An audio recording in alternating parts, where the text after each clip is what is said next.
हितकारिणी सभा की बहिष्कृत हितकारिणी सभा की स्थापना की। तथाकथित अछूतों की समस्याएं को हल करना इस सभा का मुख्य उद्देश्य था। बहिष्कृत भारत नामक समाचार पत्र भी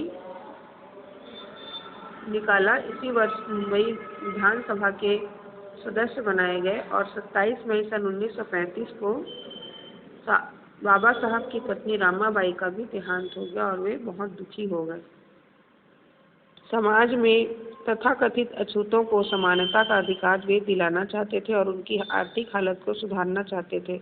इतिहास की सच्ची जानकारी के लिए उन्होंने शूद्र कौन थे नामक एक पुस्तक भी लिखी, जो लोकप्रिय हुई। भारत के वायसराय ने उनकी विद्वता से प्रभावित होकर उन्हें अपने सचिव मंडल का सदस्य बनाया। सन 1947 में भारत के स्वतंत्र होने पर वे संविधान सभा के सदस्य चुने गए। संविधान का प्रारूप उन्हीं की अध्यक्षता में तैयार हुआ। उन्होंने उसमें तथाकथित अछूतों को समानता का अधिकार दिलाया। राष्ट्र की एकता के लिए उन्होंने कई बातें संविधान में सम्मिलित कराई। संविधान निर्माण में बाबा साहब का अभूतपूर्व परिश्रम रहा। सन 15 अगस्त सन 1947 को जब भारत देश आज़ाद हुआ तो भारत की प्रथम सरकार बनी। डॉक्टर अंबेडकर को इस सरकार में कानून मंत्री का पद दिया गया। वे भारतीय कानूनों में कई सुधार करना चाहते थे, किंतु प्रधानमंत्री जवाहरलाल नेहरू से उनका मतभेद हो गया, इसलिए उन्होंने सन 1951 में त्यागपत्र दे दिया।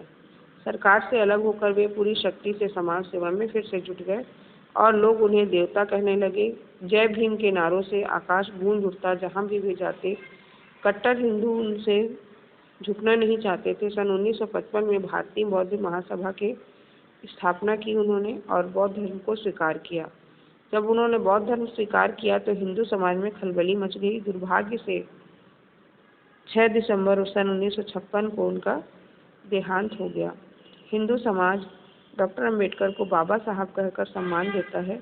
वे देश के पिछड़े और दलित वर्ग के प्राण थे। बचपन से कठिन परिश्रम करने की उनकी आदत थी।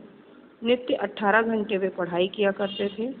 सिनेमा गपशप से दूर रहते थे और वे वही करते थे जो वो सोचते थे। उनका भाषण बहुत प्रभावशाली था। तर्क करने की उनकी अनोखी शक्ति थी। किसी भी धर्म के विरोधी नहीं थे और उन बुराइयों से ही उनकी लड़ाई थी जो मनुष्य ने पैदा की है धर्म में। डॉक्टर अंबेडकर इसलिए महान है क्योंकि उन्होंने छुआछूत के पाप को नष्ट किया और सभी को समानता का कानून में अधिकार दिलाया। आज सभी बालक बालिकाएं एक संग बैठकर पढ़ते हैं, खाते पीते और खेलते कूदते हैं। गाड़ियों, होटलों, मंदिरों, तीर्थों आदि सभी जगह साथ साथ आते जाते हैं। हजारों वर्षों के भारतीय इतिहास में बड़ी घटना है। डॉक्टर अंबेडकर ने देश को छुआछूत के पाप से छुटकारा दिलाया है। आने वाली पीढ़ी डॉक्टर अंबेडकर के महान कार्यों को स्मरण कर गौरव का अनुभव करती रहेगी। तो इस प्रकार बाबा अंबेडकर की जीवन से जुड़ी हुई अनेक घटनाएं हमने देखी। धन्यवाद।